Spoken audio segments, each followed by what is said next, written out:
중앙은행이 존재하는 가장 큰 이유 중 하나는 바로 물가 안정이죠. 남미 최대 산유국인 베네수엘라는 10년 전만 해도 살기 좋은 독재국가로 선망의 대상이었습니다.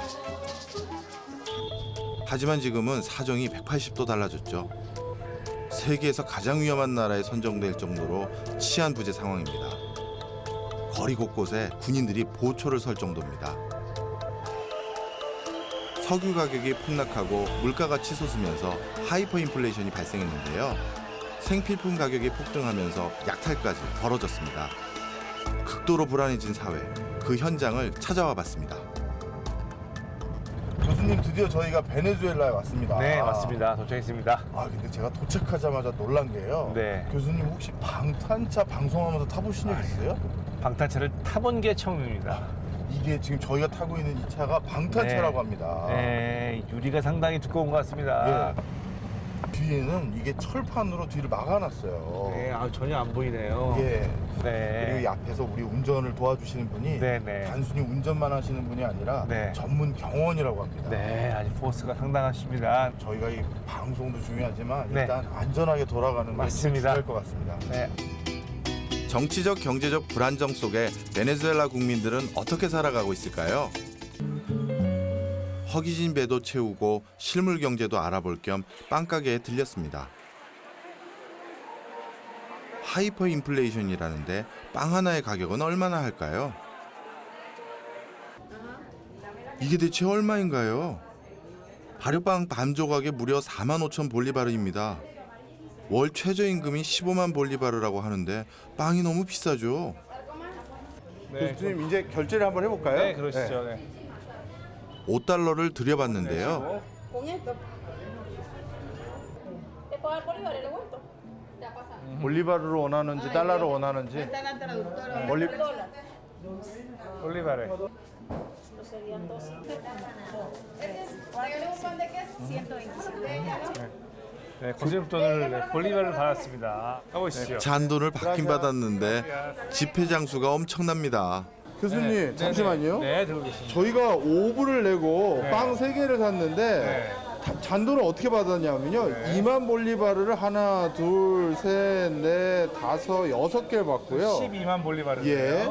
그 다음에 500 볼리바르를 하나, 둘, 셋, 넷, 다섯, 여섯, 일곱, 여덟, 아홉, 열 또 받았습니다. 네, 그럼 이야. 12만 5천 볼리바르를 잔돈으로 받았네요. 예. 요즘은 이 화폐도 참 찾기가 어렵다고 하더라고요. 네, 2만짜리가요. 예. 하여튼 참 5불 내고 네. 부자 된 것 엄청 같습니다. 많습니다. 무려 170만 %의 물가 상승률을 기록한 베네수엘라. 화폐 가치는 추락하다 못해 휴지 조각이 됐습니다. 닭 한 마리를 사기 위해선 1,460만 볼리바르가 필요하고 당근 1kg엔 300만 볼리바르가, 휴지 한 롤을 사려면 260만 볼리바르가 있어야 합니다. 돈을 세기보다는 무게로 재는 것이 더 편해진 상황. 게다가 쓸모가 없어진 돈이 공예용지로 사용되는 웃지 못할 일들까지 벌어지고 있습니다. 이런 하이퍼 인플레이션의 최대 피해자는 무엇보다 빈곤층입니다. 카라카스 동부에 위치한 페타레 지역. 최대 빈민촌이라 할 수 있는데요. 경제가 악화되면서 이곳은 마약 거래와 살인 등이 빈번히 발생해 우범 지역으로 특별 관리를 받고 있습니다. 인근 지역에 사는 분들을 만나보기로 했습니다. 가파른 계단과 좁은 골목길, 처음 발걸음은 경쾌했지만 금세 깨달은 현실. 오르고 올라도 끝이 보이질 않습니다. 김 교수님, 걸음이 너무 빠르신 거 아니에요? 젊은 제가 여기서 포기할 순 없죠?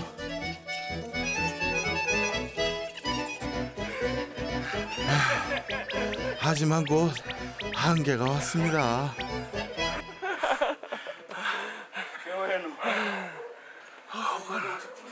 이 액션이 진짜 그렇게 우여곡절 끝에 겨우 도착한 아나 씨의 집입니다. 홀라. 아나 씨는 손자 손녀를 키우며 생활하고 있었는데요. 멀리 타국으로 돈을 벌러 간 아들을 대신해 육아를 도맡아 하고 있습니다. 하지만 아들이 보내준 돈만으로는 살림을 꾸려가는 것이 쉽지 않습니다. 유리창문조차 없이 커튼으로 들이치는 비를 막으며 생활한다는 아나 씨. 살림살이가 얼마나 팍팍한지 설명하지 않아도 느껴집니다. 그 전에는 베네수엘라가 괜찮아서 여기서 일하고 먹고 살고 손주들하고 같이 사는데 문제가 없었는지요? Después de esos años, antes de esos años, mucho antes, el sueldo alcanzaba como para pintar tu casa, arreglar la vivienda, por lo menos para que los niños llevaran merienda a su colegio, comprarles sus zapatos. Simplemente eso, ni siquiera merienda para el colegio, pues si me pongo a comprar lujo, que si una chupeta, chucherías, como a ellos a veces me lo piden, y yo me pongo triste y le digo, no, es simplemente para comer, tenemos que comer, no podemos ya, no el lujo ni siquiera de comernos un buen helado. 급박하게 해외로 나가게 되면서 갖게 되는 직업이 더 조금 월급이나 이런 게 좀 처우가 안 좋은 것 같아요. 어떠세요? El nivel de trabajo en el extranjero es bueno porque es una moneda que es sólida y yo con eso puedo hacer mucho, pero lamentablemente al venezolano lo han humillado mucho. No le pagan el sueldo completo por ser venezolano. Bueno, cuando extraño más a mis hijos en la época de Navidad, porque por lo menos el varón, que es el papá de los 4 nietos míos, ellos se ponen en una situación triste, muy triste, demasiado triste, es emigrar. 지금으로선 베네수엘라의 경제 상황에 탈출구가 보이지 않습니다. 석유 강국에서 경제 파탄 국가로 몰락해버린 베네수엘라. 이런 참혹한 경제 위기에 빠진 이유는 과연 무엇일까요?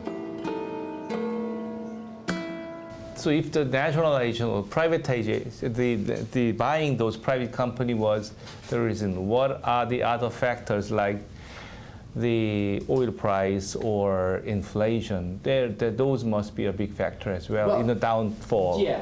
Then PDVSA grew huge. Yes. Yeah.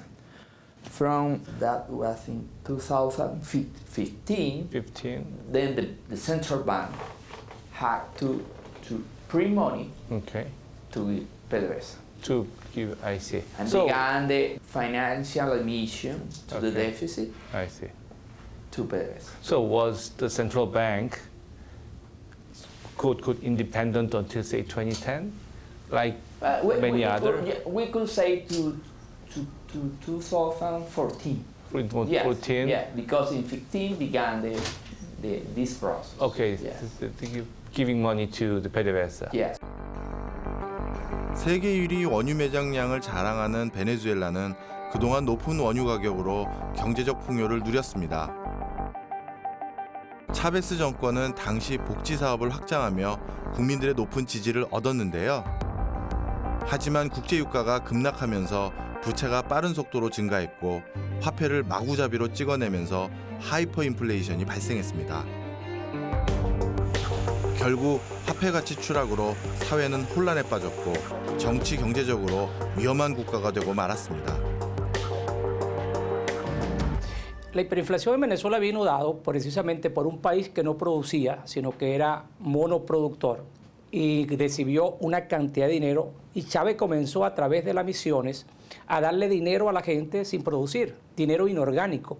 Eso generó una intoxicación en la economía que generó un circulante excedente, que generó al mismo tiempo una demanda ficticia. Entonces la gente compraba con un dinero inorgánico y eso presionaba a la inflación. Lo que dicen los economistas. 산유국인 베네수엘라의 기름값은 그러면 얼마일까요? 변호사인 엘리 씨의 도움으로 주유소를 찾아가 보기로 했습니다. 한참을 달려가서야 나타난 주유소. 그런데 문제가 생긴 듯한데요. 주유소가 아예 문을 닫았습니다. 아니 저는 그냥 주유소에서 기름이 쌀 거라고 그냥 저는 기대를 하고 네. 그래서 얼마나 싸서 어떻게 지불하는지를 보려고 했는데 아예 기름 자체가 없는 상황이에요. 차들이 전혀 서 있지 않습니다. 예. 사실 산유국 베네수엘라에선 아이러니하게도 주유할 곳을 찾는 일이 더 어렵습니다. 이 그 정유 시설이 네네. 노후화돼서 이제 원활히 아, 생산이 안 네. 된다고 했었잖아요. 네. 아마 그런 게 아닐까 싶고요. 원유는 있어도 정유 시스템이 낙후해서 기름도 점차 바닥이 나고 있다는데요. 또 다른 주유소를 찾을 수 있을까요? 다행히 이곳은 영업을 하고 있었습니다. 기름을 가득 한번 넣어보기로 했는데요. Sí, pero estoy en ella.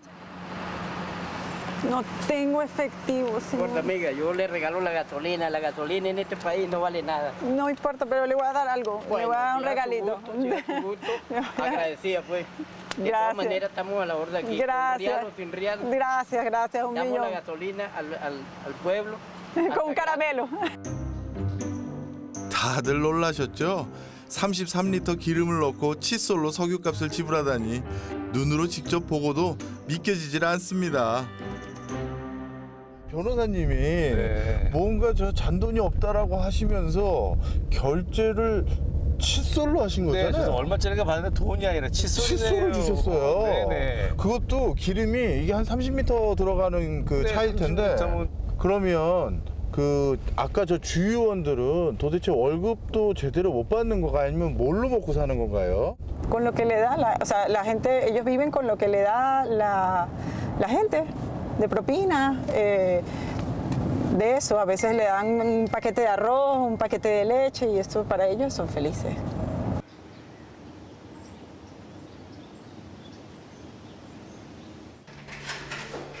엘리 변호사님에게 초대를 받았는데요.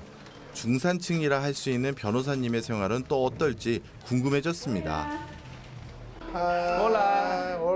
정말 귀여운 꼬마들이죠. 변호사라는 직업을 가졌지만 그녀 역시 살림살이가 넉넉지 않습니다. 경제가 어려워지면서 수입료도 줄어들어 두 아이를 키우는 것이 벅차다는데요. 인터넷 쇼핑몰을 운영하며 생활비를 벌고 있었습니다. Se han reinventado para poder subsistir en Venezuela. Esa es la nueva generación que está saliendo ahora. Hay que reinventarse como profesional. Independientemente de la carrera que tengas, en lo que sea hay que salir adelante. 그녀의 남편 역시 돈을 벌기 위해 해외로 나간 상태라는데요. 언제 가족들이 다시 함께 살 수 있을지 기약이 없습니다. En Venezuela, que muchas familias se separan para que puedan surgir. Entonces el hombre ve como opción irse de Venezuela para poder subsistir o a sustentar a su familia o sacar a su familia del país para poder avanzar, pues tener el mismo estatus que sí. 아이들이 더 이상 행복하게 자랄 수 없는 절망적인 상황. 그래서 어쩔 수 없이 나라를 떠나야 하는 현실이 슬프기만 합니다. 과거에 부강했던 영광을 베네수엘라는 다시 되찾을 수 있을까요? 오늘은 아주 특별한 날입니다. 아침 일찍 김진일 교수님은 한국은행으로, 최태성 선생님은 은행 딜링룸으로, 저는 택시 안에서 각자 중요한 순간을 맞이하기로 했습니다. 바로 오늘이 한국은행의 금리 발표 날입니다. 금리 발표가 우리 경제에 어떤 영향을 미치는지 현장 체험을 해보기로 했습니다. 금리 발표 전 가장 먼저 속보를 전하려는 기자들, 왠지 긴장감마저 돕니다. 금리를 결정짓기 위해 7명의 금통위원들이 회의가 한창입니다.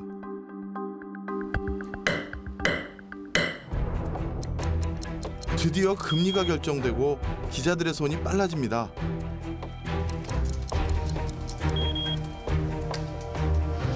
금리가 동결됐습니다.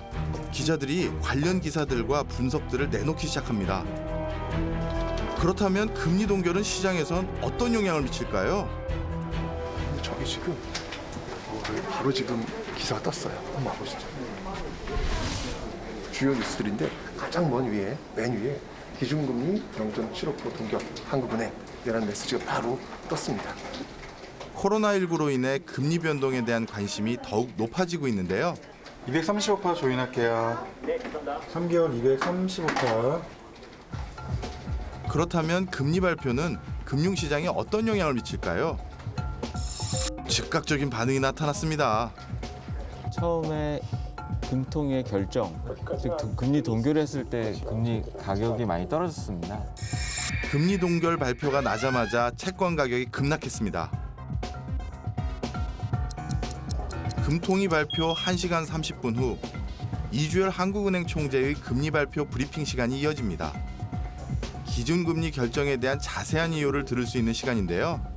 코로나 바이러스 오늘 금통화위원회는 한국은행 기준금리를 현재 0.75%로 이번 달에는 기준금리를 현 수준에서 유지하기로 결정하였습니다. 금리로 대응할 정책이 어려니 무엇보다 총재의 브리핑 시간은 총재의 표정, 단어와 문장 표현 하나에도 시장이 민감하게 반응을 합니다.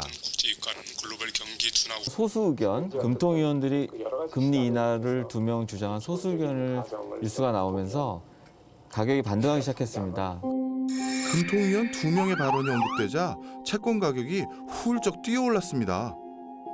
소수 의견이 뭐가 중요해요? 소수 의견이 2명 나왔다는 것은 앞으로 금리를 내리려고 하시는 의견이 있다는 얘기잖아요. 그러니까 추가 금리 인하에 대한 기대감이 반영되기 때문입니다.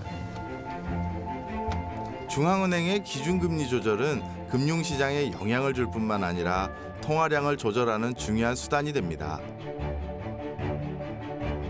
장기간의 경기 침체와 경제 위기 속에서 중앙은행은 금리 인하를 통해 경제 활성화를 모색하려 하는데요. 그렇다면 금리 조절은 우리 물가에는 어떤 영향을 미치게 될까요? 금리를 인상하게 되면 사람들은 너도 나도 은행에 저축을 하려 하죠. 그러면 통화량이 줄어 소비도 줄고 기업의 투자도 감소하고 물가도 하락합니다. 반대로 금리를 인하하면 은행 대출이 늘어나면서 소비도 늘고 기업의 투자 또한 증가하는데요. 하지만 물가는 오르게 되죠.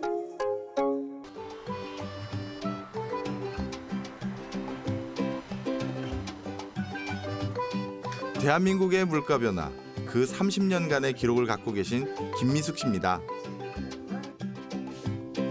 그 오랜 시간을 하루도 빼놓지 않고 가계부를 적으셨다는데요. 정말 대단하시죠?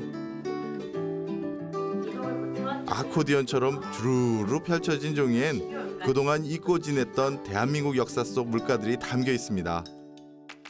승차권을 제가 10장에 1,400원 줬어요. 그러니까 한 장에 140원이죠. 근데 요즘에 지금 교통비가 한 1,200~300원 또 300원 정도 하니까 한 9배 이상이 올랐다고 볼 수 있겠죠. 그렇다면 10년간의 물가 변화를 한번 비교해 볼까요?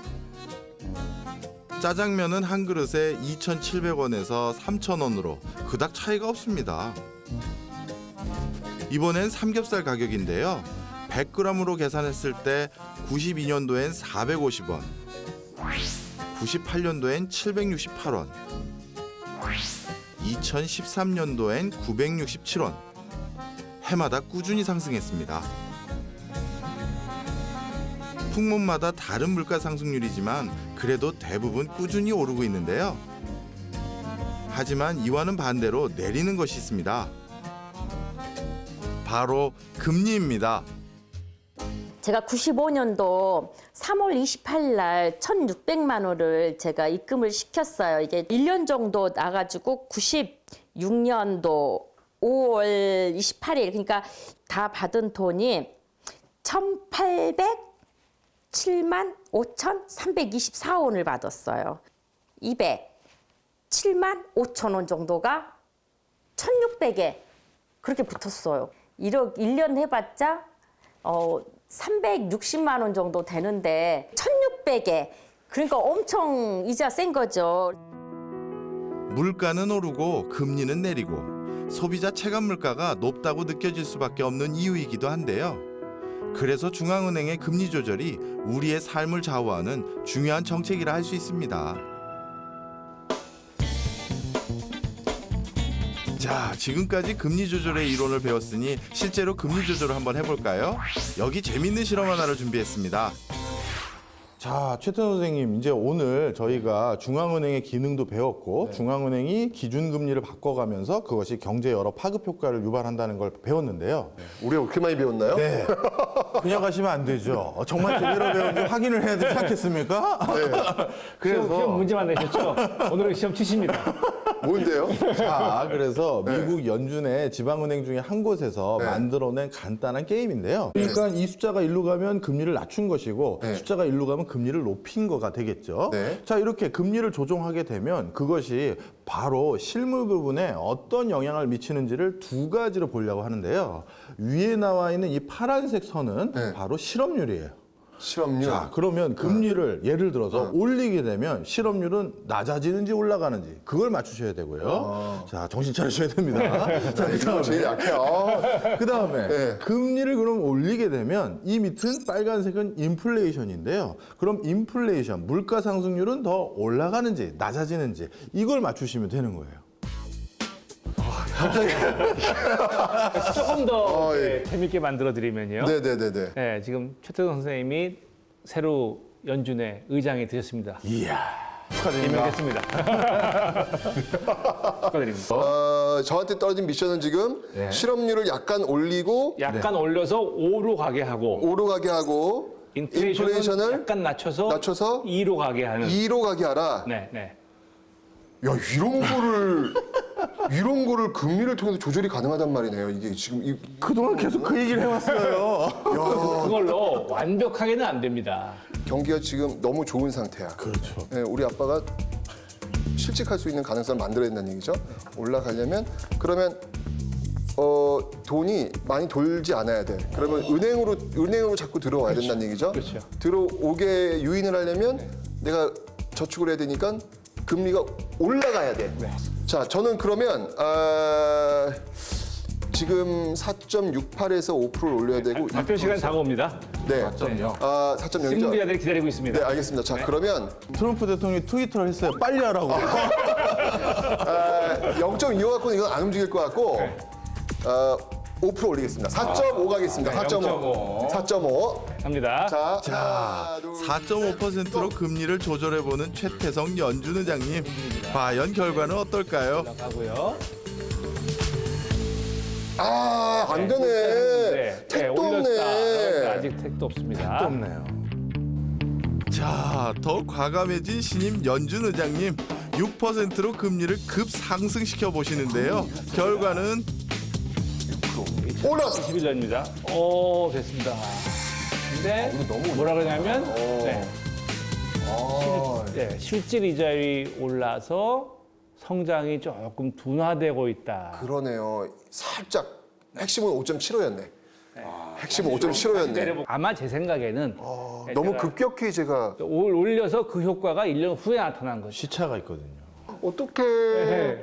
저는 실업률이 어떻게든 6.5%까지 올라간 겁니다. 낮추려고 지금 실업률을 좀 어떻게 올려서 하려고 했는데 금리를 너무 올려서 너무 올려서 실업률이 경제를 망쳤어. 망쳤어 지금 나 파이어야. 이게 지금 여기서 포기할 우리 연준 의장님이 아니시죠? 한번 가볼게요. 자, 제로 고. 세상에나 제로 금리라뇨. 근데 실업률은 제가 그럴 줄 알았습니다. Sorry, fire. 이게 실질적으로 보여지는 모습이라면 정말 이것 때문에 고통받는 사람이 너무너무 많았다는 얘기잖아요. 몇 개의 숫자를 바꿨음에도 불구하고 지금 세상은 망했어요. 그렇죠. 그래서 사실 우리가 경제 지표 중에서 경제 고통 지수라는 게 있어요. 일반 소비자들이 경제 환경에서 얼마나 고통을 받느냐를 측정하는 지표인데 이 지표는 두 개를 더해서 그 지표가 결정됩니다. 하나는 여기 나온 실업률이고요. 또 하나는 물가 상승률이에요. 미래는 모르고 과거를 보고 미래를 예측하는 측면에서 어려운 거죠. 미래 어떤 충격이 올지 모르니까요. 한편으로는 참 중앙은행의 역할이 정말 크구나라는 걸 배우는 그런 시간이었습니다. 네.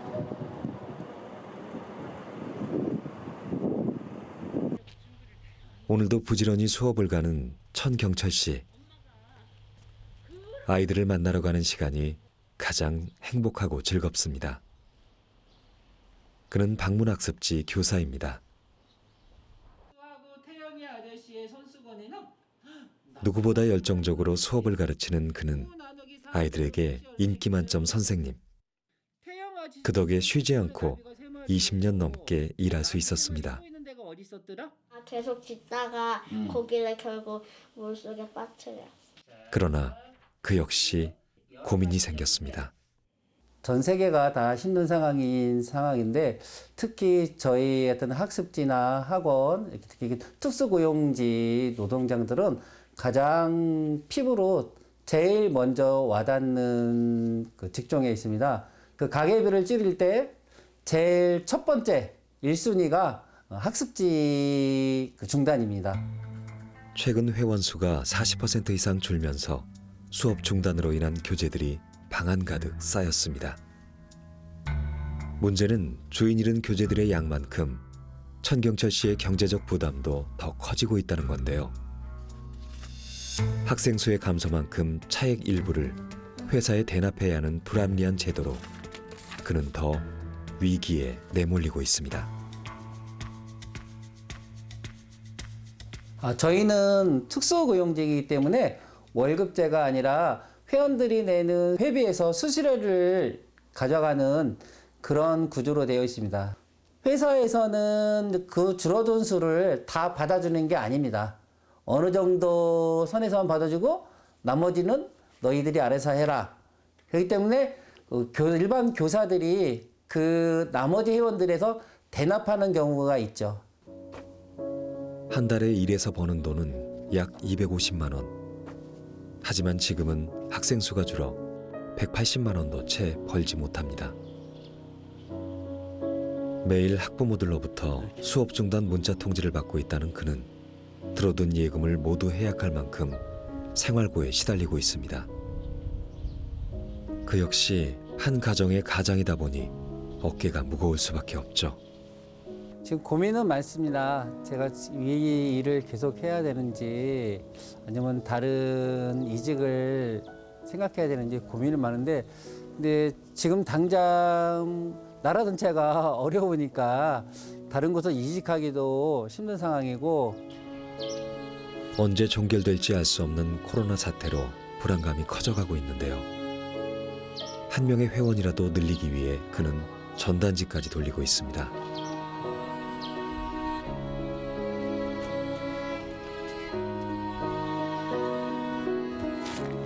이런다고 무슨 소용이 있냐 싶지만 가만히 손 놓고 있을 순 없죠. 절망과 희망 사이를 오가며 하루하루를 버텨내고 있는 천경철 씨. 언제쯤 이 위기가 끝날지 그 해답을 찾고 싶습니다. 코로나19 확산으로 위기감이 커진 한국 경제. IMF 이후 가장 큰 위기라고 사람들은 말합니다. 소비자 물가 상승률이 0% 초반대로 떨어졌고 성장률 역시 외환 위기 후 최저치인 마이너스 0.2%로 전망되면서 저성장 저물가의 공포에 휩싸였습니다. 이 위기를 벗어나기 위해 한국은행은 재빨리 제로금리에 가까운 금리 인하를 단행했습니다. 국고채 매입 선언을 하며 양적 완화 카드를 배제하지 않고 있습니다. 자, 그렇다면 양적 완화란 무엇일까요? 양적 완화라는 말이 양이 수량의 양입니다. 과거에는 통화량을 조절하다가 그러면 이자율이 저절로 변하겠죠. 그러다 이자율 조정을 통해서 통화량이 변하고 물가를 조정하는 식으로 됐습니다. 만약에 이자율이 0보다 낮아지면 예를 들어서 100만 원 갖다 은행에 맡기면 마이너스 금리요? 마이너스 금리가 90만 원 준다. 고 하면 안 되죠. 일반적으로 안 갖다 주죠. 절대 안 되죠. 그거 있을 수 없죠. 네, 있을 수 없죠. 네. 왜요? 그렇기 때문에 마이너스는 못 갑니다. 그렇죠. 네, 일반적인 게 누가 돈을 은행에 손해보고 내가 맺겠어요. 갖고 있으나 가지고 있으면 거니까. 되는데. 예. 그러니까 더 이상 이자율을 내릴 수가 없습니다. 그렇겠죠. 그렇게 되면 화폐의 수량, 양을 직접 더 늘리는 방식을 택하게 됩니다. 이자율은 계속 더 내려가지 않고요. 네, 그러니까 그 전까지는 이자율의 하락과 통화의 증가가 같이 갔었는데 네. 이제는 이자율의 하락 없이 통화량의 증가 혹은 완화를 해야 되는 거죠. 미국은 2008년 금융위기 이후 경기 부양을 위해 전 연준 의장인 벤 버냉키를 앞세워 시장에 돈을 풀었는데요. 일본 역시도 국채와 은행채, 회사채, 주식까지 매입하며 시중에 막대한 돈을 공급했습니다. 한국도 역대 최저금리를 통해 경제 활성화를 꾀하고 있는데요. 일반 은행들의 환매 조건부 채권도 함께 매수하며 과감한 양적 완화에 나섰습니다. 코로나 사태 이후에 뭐 지난 4월 이후에 한국은행이 이제 무제한 RP 매입을 하시면서 뭐 12조 이상의 돈이 이제 유동성이 공급되었다고 이렇게 들었습니다.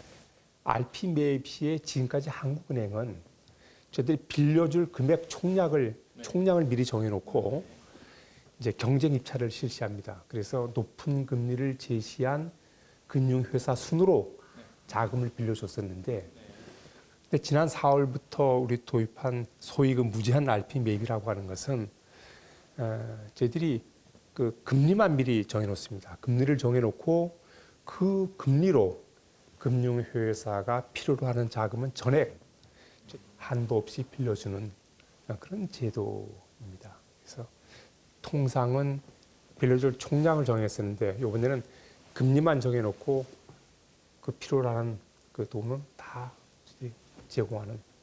그래서 저희들이 이제 과거와 좀 다르고 그래서 소위 이제 무제한 RP라는 이름이 붙였죠. 네. 무엇보다 미국은 경기 부양을 위해 사상 유례 없는 대규모 양적 완화를 발표했습니다.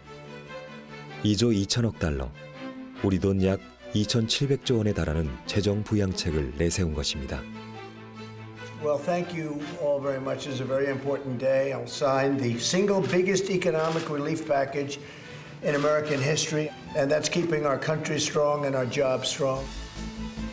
기업 지원과 가계 구조, 실업수당 지급 등 경기 부양 심폐소생술에 나선 미국. 과연 이런 양적 완화는 어떤 효과를 거두게 될까요?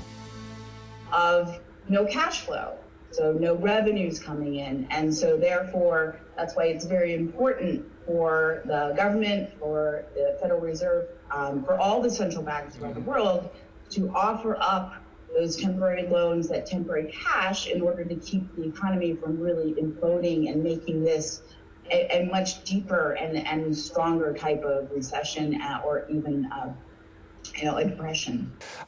In a way, we're lucky that the coronavirus has hit after we had the global financial crisis, because there were a lot of tools that were developed during that period, which we're using now, and central banks, particularly the Federal Reserve, has been acting very aggressively to deal with this, and I think that's actually going to be very helpful. Also, really remarkably, which never would have happened if we hadn't had what happened during the global financial crisis.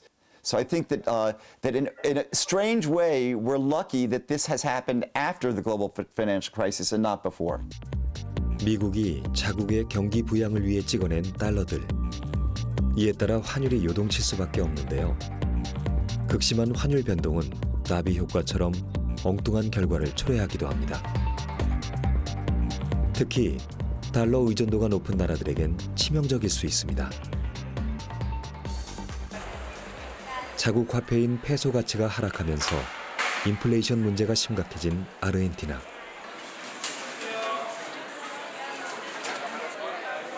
불안정해진 페소를 대신해 여러 해외 화폐들이 거래되고 있는데요. 그중에서도 달러가 대표적인 자리를 차지하고 있습니다. 실물 경제에선 달러의 환율 변동이 어떤 영향을 미치고 있을지 직접 알아보기로 했습니다. 시내 중심가에 위치한 한 수입 가전제품 매장을 방문해 보기로 했는데요. 아무래도 수입 제품을 판매하면 환율 변동에 더더욱 민감해질 수밖에 없겠죠. 특히 달러 의존도가 높은 아르헨티나에서 환율이 오르게 되면 물가가 더욱 치솟을 수밖에 없습니다. 사실 환율이 굉장히 많이 변동하는 나라인데 아르헨티나가요. 그러면은 그 환율의 변동에 따라서 아르헨티나 가격 페소로 붙어 있는 것을 맨날 바꾸시는지 어떻게 하는지 참 궁금합니다. Para poder sostener el negocio y mantenernos vivos es necesario que cada vez que hay un aumento de tipo de cambio uno pueda trasladar ese precio, esa variación de tipo de cambio a los precios de venta al público. 여기서 물건을 파시는 입장에서 보면 가격이 많이 올라가면 그에 따라서 소비가 많이 주는지 아니면 국민들이 그걸 받아들이고 계속 비슷하게 많이 구매를 하는지. Habitualmente el cambio de precio se termina ejecutando en 2 días, ¿no? Entonces, generalmente ese primer día, el día de la devaluación, tenemos como un push de compra muy grande, una venta incremental que es no real, es especulativa. La gente consume mucho más de lo habitual, 2 o 3 veces más que un día común. 페소 가치 하락과 높아진 환율에 점포 운영에도 문제가 생겼습니다. Nosotros en estos 2 años tuvimos que hacer una serie de ajustes que son importantes. Por ejemplo, 25% menos de dotación, ¿sí? El personal que teníamos 4.000 empleados, hoy tenemos 3.000 empleados. En lo que son gastos fijos de operación, como puede ser logística, los gastos de sucursales y demás, estamos gastando también 30% menos en dólares que hace 2 años, porque al mismo momento que aumenta la inflación, la tasa de interés aumentó mucho. 아르헨티나의 환율은 그야말로 브레이크 없이 오르고 있습니다. 급격한 환율 변동과 물가 상승을 잡을 수 있는 중앙은행의 통화금융정책이 절실합니다. 살인적 물가 상승에 국민 3명 중 1명이 빈곤층인 아르헨티나. 페소 앞에 신뢰가 사라지고 통화로서 제 기능을 하지 못하면서 국민들의 삶은 절망과 고통 속에 빠졌습니다. La gente que venimos acá, venimos con mucha necesidad.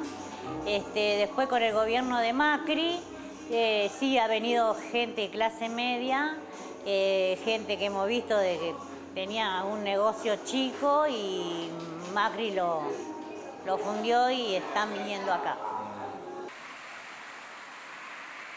경제 성장의 기반이 되는 중산층이 사라지고 있는 상황. 이곳에선 언제든 누구나 빈곤층으로 추락할 수 있습니다.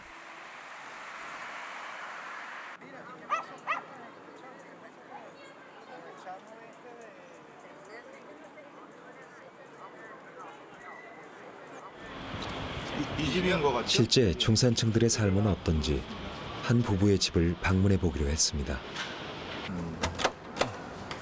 Ahora sí. Hola. Hola. Hola, hola. Thank you. Gracias.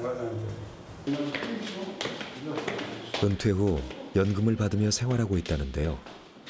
Pública, siempre. 그들은 젊은 시절 안정된 직업을 가졌던 분들입니다. También en el exterior. 남편 앙헬 씨는 의사 출신이자 금융인으로 또 아내 엘사 씨는 교사로 정년을 마쳤습니다. 최근에는 당연히 연금으로 생활하실 것 같은데 연금은 생활하기에 풍족하게 나오세요? En mi caso particular, si yo tuviese que vivir la jubilación, tenía que haberme suicidado hace rato. Y estuvimos en una situación, los docentes particularmente, estuvimos 13 años sin que nos aumenten nada. Y la inflación siempre estuvo presente. Disminuimos la cantidad de veces a la semana. Verduras también comemos, pero también no es barato. Todo es caro. Y el pan también. El pan, antes uno compraba medio kilo de pan. Ahora es 100 gramos, 200 gramos, porque se ha ido muy alto. 140 pesos, un kilo de pan es mucha plata acá, porque no se gana en proporción. 이렇게 물가가 올라갔다는 건 다른 말로 표현하면 아르헨티나 화폐인 페소 가치가 떨어졌다라고 볼 수 있는 건데 페소 가치는 요 근래 왜 이렇게 많이 떨어졌나요? Y la pregunta del millón es esa, porque nosotros lo vivimos, pero también nos preguntamos, ¿no? Porque de pronto de 9 pesos que valía el dólar, estamos en 60 y pico, 70, 80. Cuando antes yo salía a la calle, a veces me pedían algo de plata, ahora me piden pan. Me dicen, ¿me podés comprar un poco de pan? Porque es claro, si me piden plata yo le daré 10 pesos y 10 pesos no le alcanza para nada. 연금을 받고 있지만 넉넉지 않은 생활. 자국 화폐가 아닌 달러에 의해 조절되는 경제 상황은 아르헨티나의 미래를 더욱 어둡게 만들고 있습니다. 외환 부채 규모만 1,100억 달러. 우리 돈 약 132조 원의 빚을 지고 있는 아르헨티나는 국가 부도 위기에 놓였습니다.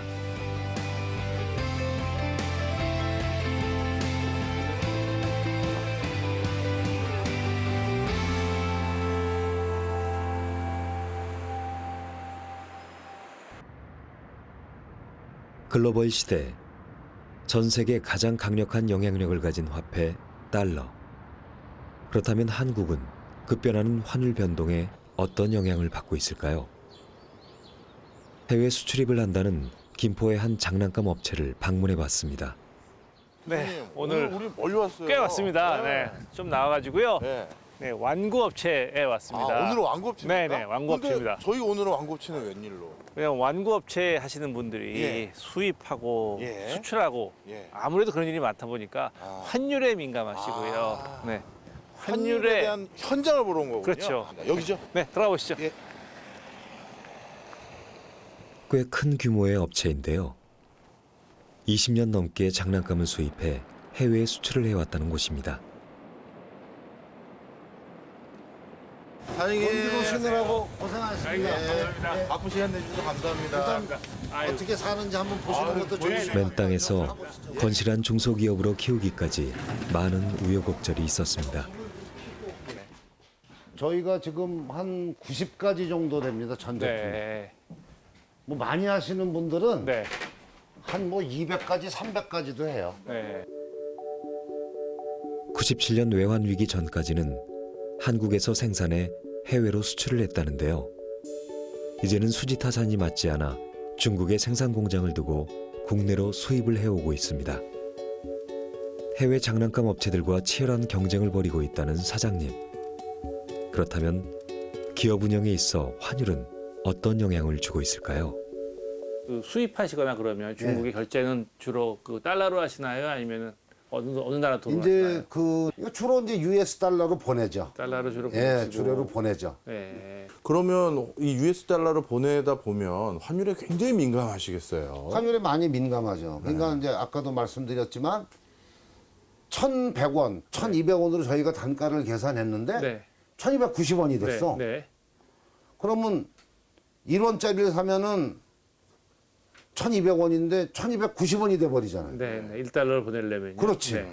그러면 90원에 대한 건 누가 네. 그렇죠. 커버를 해줘요? 네. 아무도 안 해줘요. 그렇죠. 그렇다고 여기서 환율 오를 때마다 소비자한테 가격 단가 올려주세요. 또 그것도 안 되죠. 내려가면 단가 내려드리 이것도 안 되잖아. 그렇죠. 네. 그럼 순순히 생산자가 감안을 해가지고 가야 되는데 이제 문제는 그거를 감안해서 단가를 높게 책정하면 다른 데랑 경쟁이 안 되고 그렇죠. 그걸 안 하자니 너무 데미지가 크고. 환율이 오르고 내림에 따라 수출입 기업들은 이익에 큰 차이가 생겨나게 되는데요. 먼저 환율이 오르면 수출 기업은 웃고 수입 기업은 울게 됩니다. 그 이유는 수출 시 한국 제품의 가격이 저렴해져 해외 거래처가 증가하기 때문입니다. 반대로 수입 제품의 가격은 오르게 되죠. 그렇다면 환율이 내리면 어떨까요? 수출 기업은 울고 수입 기업은 웃습니다. 수입품을 더 싸게 가져올 수 있지만 수출품은 손해를 보며 팔아야 하기 때문이죠. 우리 IMF 외환위기 전에는 그래도 환율이 오르면 경영 환경이 좋아졌다가 그 뒤로 내수 판매 중심으로 바뀌니까 이제 환율이 떨어져야 경영 환경이 좋아지고 참 이게 환율에 울고 웃는 사람들이 이렇게 많아지네요. 많죠. 네. 네. 오시기 전까지 그 작업에 다른 나라의 경제 흐름까지 좌우하는 달러의 힘.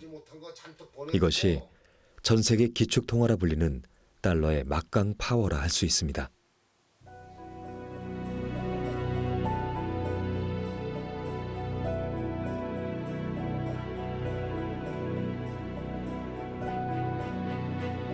전 세계에 불어닥친 코로나발 경제 위기. 무엇보다 경제 전문가들은 세계 경제 위기의 뇌관으로 부채 문제를 꼽고 있습니다. 한국은 가계 부채의 증가 속도가 세계 2위에 이릅니다. 하지만 우리보다 앞선 것이 바로 중국이죠. 세계 경제가 침체의 길로 들어서고 있는 지금, 과도한 부채는 이대로 괜찮은 걸까요? 높은 고층 아파트와 빌딩들. 오래전부터 중국엔 부동산 투자 붐이 일고 있는데요. 늘어나는 부채, 부동산 거품을 우려하는 목소리도 높습니다.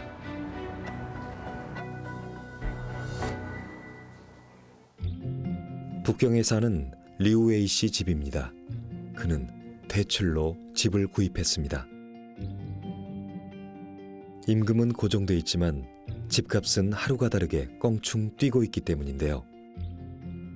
所以呢，就是说的，光看有房子，但是没看到我之前我付出的所有的，是吧？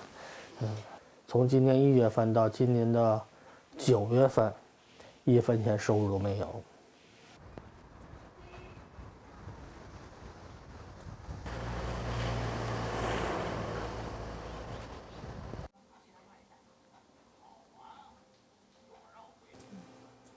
그의 직업은 이벤트 행사 진행자입니다. 하지만 코로나19로 모든 행사가 취소되면서 수입이 끊겨버렸습니다. 건물을 사면서 받은 대출금도 갚아야 하는데 걱정이 큽니다. 무엇보다 아프신 어머니를 부양하고 있는 그는 경제적 부담감이 클 수밖에 없습니다.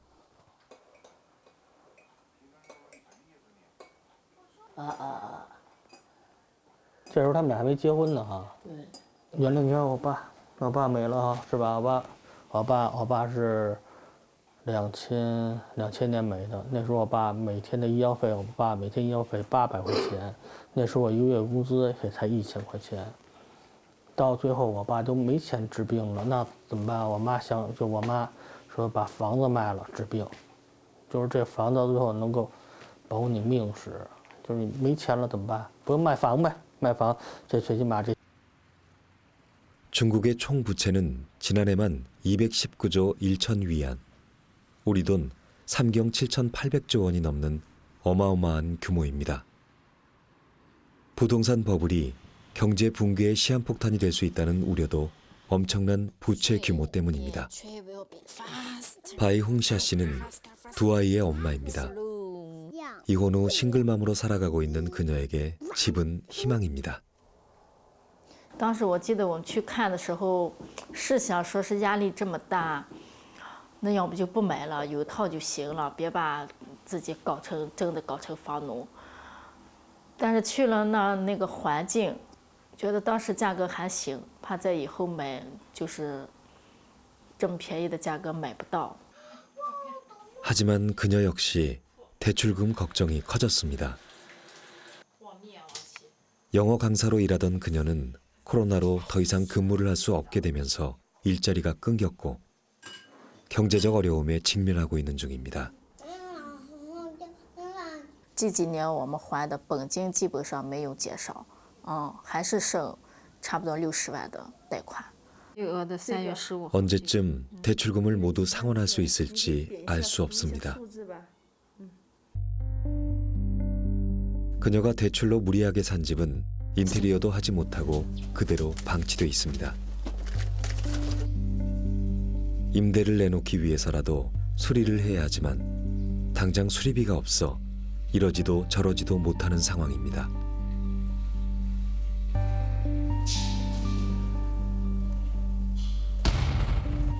是有考虑过要再卖的，但是这个什么时候是个合适的时候我也不知道。 경제 위기는 언제든 찾아올 수 있습니다.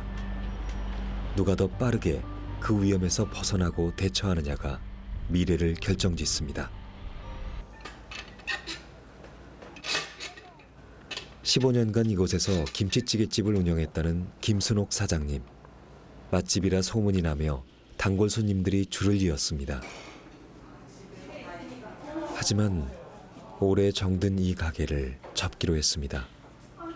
매출이 점점 떨어졌기 때문입니다. 옛날에는 저희가 매출이 굉장히 좀 좋았었거든요. 근데 지금은 코로나로 인해서 엄청 많이 다운이 됐죠. 잘 될 때는요, 저기 5,500까지도 저희가 팔았었거든요. 계속적으로 떨어지긴 했었는데 이렇게 코로나 때문에처럼은 안 떨어졌었죠. 근데 이제 요번에 코로나로 통해서 이제 많이들 안 나오시다 보니까 뭐 급격하게 떨어진 거죠, 사실은. 더 이상 인건비와 비싼 임대료를 해결할 수 없어 폐업 신고를 한 것인데요. 특히 자영업자 비중이 높은 우리나라는 폐업률 또한 해마다 증가하고 있습니다. 6개월을 버티기 힘들다는 자영업 시장. 경쟁률이 치열한 만큼 살아남기가 더 힘듭니다. 코로나 발생 3개월 동안 폐업한 곳만 3만 8천 곳이 넘습니다. 오늘까지만 하고 그냥 끝내는 걸로. 그래서 몇 개월을 지금 계란말이를 계속 서비스를 주고 있는 거야. 사실은 여기가 장소로 볼 때는 참 누가 봐도 굉장히 좋은 장소라고 그러거든요. 그래서 저희도 사실은 이렇게 권리금도 못 받고 폐업 이렇게 철거까지 할 줄은 꿈에도 생각을 못 했었어요, 사실은. 소비가 위축되고 늘어난 부채, 생산성마저 떨어지는 산업 구조. 작은 충격에도 쉽게 무너질 수밖에 없습니다. 중앙은행의 발빠른 통화 정책과 산업 구조의 체질 개선이 필요한 때입니다. So slower productivity growth also suggests that there aren't a lot of new great investments to make. That's also slowed down the trend of growth. And then there's the aging population. It's true everywhere.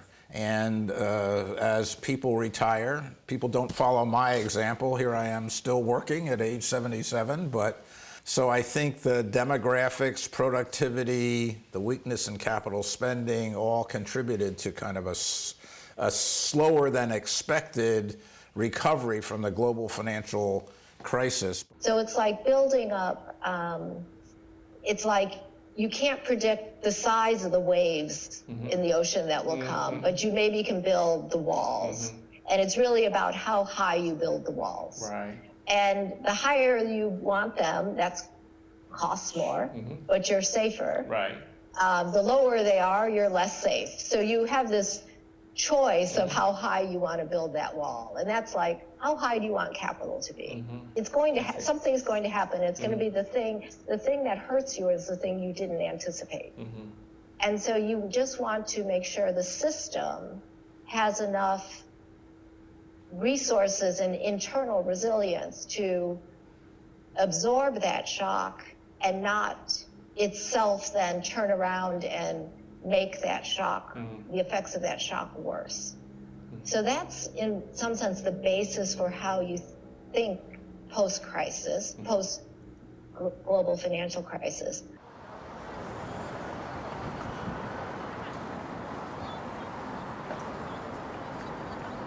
코로나 바이러스가 휩쓸며 전 세계는 경제 침체를 넘어 불황의 공포에 휩싸였습니다. 그런데 이런 시기에 급부상한 존재가 있습니다. 바로 금입니다. 중국은 세계 최대 금 소비국입니다. 那么黄金还是作为一个全世界公认的一个产品，避险产品啊。是我们生活当中也是必不可少的一些比如说像一些庆典呀、活动啊、纪念活动啊，一些这些用途还是比较多。但是总体来说，还是投资产品的销售的量要大于饰品的销售的量。 최근 투자 목적을 위해 중국에선 꾸준히 금을 찾는 수요가 늘어나고 있습니다. 财富吧，因为这黄金不是硬通货吗？人民币存现金不是现在一个劲儿的这个贬值吗？物价上涨，这个黄金是硬通货，将来人民币都贬值，这个黄金还可以作为一部分财富，拿出来救国救命吧。 我们认为它会升值，通过这几年一直好像黄金都算是升值的一种状态吧。从原来的200多，美元不想存，因为那个外币它兑换起来比较麻烦，这种兑换起来比较方便，变现也比较方便，是这样的情况。 일반인뿐 아니라 중국 중앙은행인 인민은행 역시 지난 2018년부터 금 매입에 적극 나서고 있는데요. 금은 전 세계 기축통화인 달러를 대신할 안정자산이기 때문이죠. 금 수요가 증가한다는 건 그만큼 경기 침체란 의미이기도 합니다. 한국 상황은 어떤지 김진일 교수님과 최태성 선생님을 모시고 금 거래소를 찾아가 봤습니다. 아이고 우리 아내가 오면 좋아하겠어요. 사주시잖아. 여기 와서는 안 될 것 같은데. 야, 여기 어우 이 금들이 뭐 그냥 번쩍번쩍한데. 휘황찬란하게 빛나는 금빛에 금세 눈과 마음이 빼앗기는데요. 이래서 금을 사나 봅니다. 지금 여기서 제일 비싼 거는 여기 보이시는 아 이게 그 골드바군요. 예, 골드바입니다. 1kg 얼마? 1,000만 원. 지금 한 7,200만 원 정도. 놀라셨죠? 저희도 깜짝 놀랐습니다. 야, 이게 7,200만 원? 근데 이런 거를 사러 온 사람도 있어요? 예, 요즘에 찾는 분들이 좀 많으시죠. 많아요? 예, 많습니다. 올해 들어서 좀 많이 늘어났습니다. 아무래도 코로나 바이러스 예, 사태가 맞습니다. 영향이 있겠죠. 가장 많이 비싼 걸 사간 사람이 얼마입니까? 1kg짜리를 네. 100개 사가신 분이 있었습니다. 이걸 100개? 예, 하루에. 그러면 72억. 예, 그때 이제 그 화물용 캐리어 4개를 가져오셔가지고 현금 가득 담아서. 실화예요? 예, 맞습니다. 금값은 누가 정해요? 사실 국내 금값은 거의 국제 금값에 많이 좌우됩니다. 왜냐하면 국내에서는 생산되는 금의 양이 많지가 않아서 대체로 수입을 하거든요. 한 가지 더 중요한 게 국제 금값이 다 달러로 표시되기 때문에 원달러 환율이 굉장히 중요하죠. 저기 나중에 성공해서 올게요. 꼭 오십시오. 꼭 오십시오. 꼭 올게요. 예, 기다리고 있겠습니다. 오. 경기 불황이 지속될수록 위험성이 낮은 안정자산인 금이 빛을 발하는 중인데요. 한국을 비롯해 전 세계 중앙은행들이 금 보유량을 늘려가고 있습니다. 지금은 자산의 개념이지만 과거엔 화폐로 사용됐던 금. 그렇다면 금은 우리 경제에 어떤 기능들을 해왔을까요? 그래서 화폐박물관을 찾아와 봤습니다. 갖가지 모양의 화폐들이 전시돼 있는데요. 구석기 시대부터 조선시대, 그리고 대한민국 최초의 지폐까지 화폐의 역사를 한눈에 볼 수 있습니다. 아, 이게 좀 돈과 관련된 것들이 화폐 보니까 박물관입니다. 너무 재밌어요. 네네네. 예. 동전들이 이 중에서도 저희의 눈을 사로잡은 건 금화와 은하입니다. 근데 최태성 선생님 궁금하지 않으셨어요? 왜 전 세계 수많은 나라들이 금 아니면 유달리 은으로 이렇게 동전을 주조했을까? 반짝반짝 빛나니까. 아, 그렇게 생각할 수도 있어요. 있어 근데- 보이잖아요. 물론 그럴 수도 있는데 화폐로 사용하려면 양도 많아야 되겠고 쉽게 많은 곳에서 그걸 유통해야 되니까요. 네. 그럴 수 있는 가장 기초적인 금속, 그게 금하고 은입니다. 또 한 가지 특이한 점은 금광과 은광은 전 세계 두루두루 있기 때문이죠. 19세기까지 화폐 기능을 했던 금. 그런데 한국에서 이 금이 빛을 발한 때가 있었습니다. 이 한국은행이 만들어진 때가 1950년이잖아요. 네. 여기 지금 뭐 간판에 보니까 한국은행은 1950년 6월 12일 탄생했다라고 뭐 일단 적혀는 있네요. 네, 그렇습니다. 그러면 6월 12일이면 대략 한 2주 뒤에 6.25 전쟁이 발발하는 거잖아요. 6월 25일이니까. 네. 태어나자마자 그러니까요. 전쟁이 났습니다. 전 그때 가장 먼저 들었던 그 의문이 뭐였냐면 네. 금. 그 중앙은행이 보관하고 있는 금. 그렇죠. 이게 왜냐면 전쟁이 터졌단 말이에요. 그렇죠. 과연 이 금을 어떻게 보관했는가. 이게 가장 궁금했던 거죠. 야, 이거 기가 막힌 거의 드라마, 영화 한 편이던데요. 네, 어떻게 6월 25일 전쟁이 터지고 나서 이틀 뒤 한국은행 금괴 이송 작전이 시작됩니다. 이 건물에서 출발하는 거네요. 그렇죠. 네. 그때 금이 대략 1,000kg 넘고요. 네. 은이 대략 2,500kg 넘더라고요. 이 엄청난 금과 은을 무려 89개 이상의 상자에 담아가지고 움직이니까 야, 이 대장관이 아니었을까라는 생각이 드는 거예요. 이게 대전에 딱 도착한 시점에 그 시점에 서울은 넘어갑니다. 그러니까 이게 조금만 늦었어도 하루 이틀만 늦었어도 이 어마어마한 금과 은이 그냥 다 넘어가는 어떤 그런 사태가 벌어진 거죠. 금과 은이 어디로 갔냐면 1950년 8월 달에 배를 타고 미국 샌프란시스코로 가서 미국의 중앙은행이 연준이잖아요. 바로 그 연준 금고로 들어갑니다. 근데 전 또 궁금한 게 그 이후 금은 어떻게 됐는지 혹시 아세요? 예측컨대 그 금을 다시 가져올 일은 없을 겁니다. 제일 안전한 미국으로 옮겼긴 했지만 굳이 그걸 다시 가져올 필요 없이 금괴는 네가 키핑하고 그냥 계좌상 이제 왔다 갔다 하는 거죠. 한국은행에 있다. 대한민국에 있다. 그럼 연준에 있는 거예요, 그 금요? 그럼 다음 주에 한번 같이 가 보시죠. 이제 55년에 전쟁이 끝나고 나서 우리나라가 국제통화기금 IMF하고 월드뱅크에 가입하게 되는데요. 거기 가입하려면 지분금을 내야 됩니다. 보증금인가요, 일종의? 보증금처럼 이제 그 지분을 사는 거죠. 그렇군요. 그걸 이제 달러나 금으로 사는데요. 그래서 우리나라가 지금 예를 들어서 IMF의 이사 한 명을 저희가 가지고 있는데 그러한 지분도 그 IMF의 금을 혹은 달러를 얼마나 출자했냐 하는 그 비율에 따라서 이사 임명권을 가지고 있습니다. 그러니까 6.25 전쟁에 지켰던 그 금이 그렇게 지금 우리나라가 우리의 위상을 또 금융 위상을 차지하는데 또 활용되고 있는 거군요. 네, 맞습니다. 하지만 한정된 양을 가진 금은 이제는 교환의 기능이 아닌 안전자산의 개념이 더 크죠. 우리 시대의 진정한 화폐는 바로 현금입니다.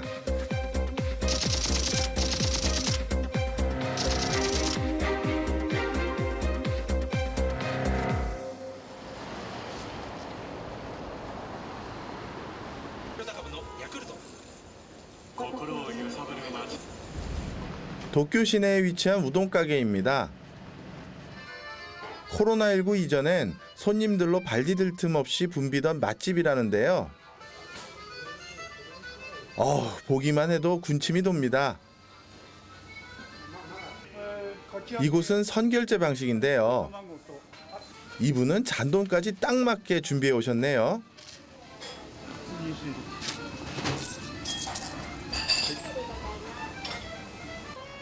그런데 식당 손님들 모두가 현금으로 결제를 합니다.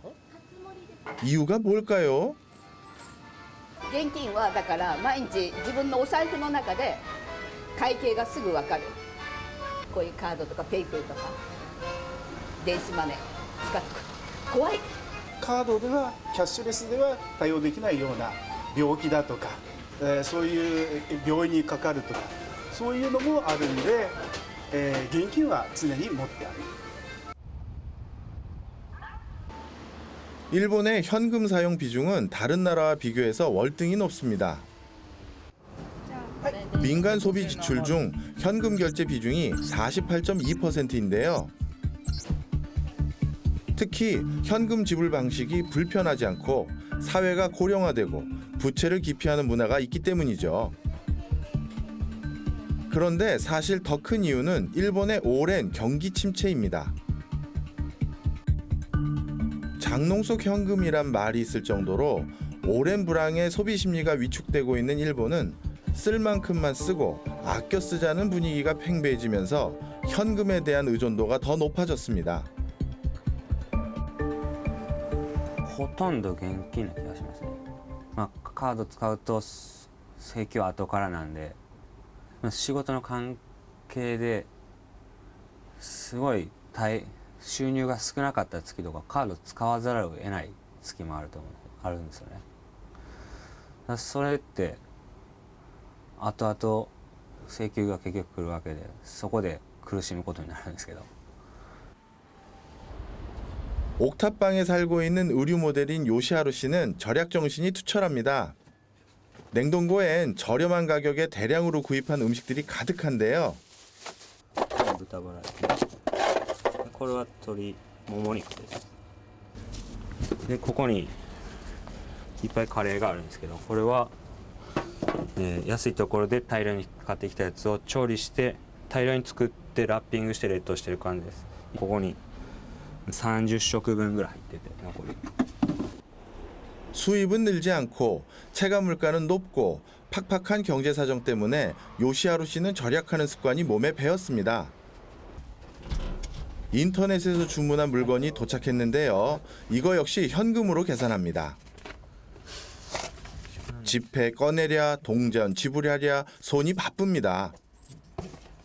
だいたい注文ネットで確定して でコンビニに現金で支払いに行くことが多いですね。こういうふうに 그런데 요시하루 씨가 이렇게 현금만을 고집하는 이유가 있습니다. バイトしながら生活してる感じなんですけど、収入がばらけるからカード使ってると入ってくるつもりでカード使ってたけど入ってこなくて後から大変になることが想像できるんで、できるだけ手持ちで 現金使うようにしてます。